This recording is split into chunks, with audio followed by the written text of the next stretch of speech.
World of Wrestling Spotlight, The Big Dog Joshua Slayter and Supergirl Jessica Valero. Season 1, Beauty and the Big Dog. Episode 1, The Rookie. Poem 2, Screwed with. Into the locker room Joshua went. Every ounce of energy spent. He found himself an empty locker. And didn't plan on being a talker. On a bench, he laid himself down. And his destination was Sleepy Town. He put his hat over his face. Showering definitely had a later place. Josh was picked up by the lapels. And slammed against a wall. He stared up at a man who stood. About 6'6" tall. The dark-skinned man glared at him. As a voice from the periphery said, "Your scrawny pencil neck is beyond all types of dead." Josh looked down and to the side. And saw Lil Mac standing there. A rapper who became famous in Atlanta. His bodyguard was built like a bear. That bodyguard, BJ Bass by name, had become Mac's tag team brother. The Atlantyx were how they were known. And other teams they'd smothered.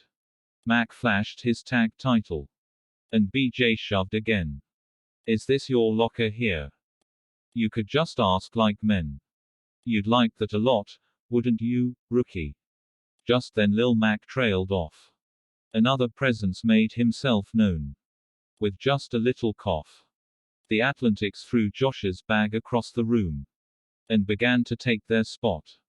And the world champion Warren Nicholson led Joshua Slayter off to the other side of the locker room.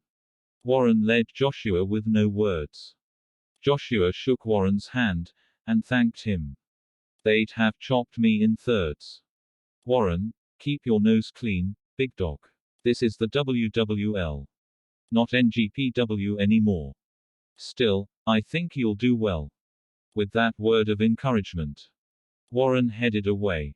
And Joshua collapsed on another bench. To hopefully get some sleep this day. Author's note: after 1 week of putting out these text-to-speech stories, I realized that reading the stories takes a lot of extra energy. I will still do it for the animated comics I am building. But this is how I am going to release my stories on the regular.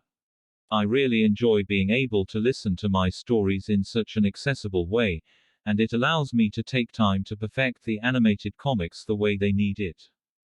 If you'd like to support that effort, please visit joshuadavidling.com and support us there.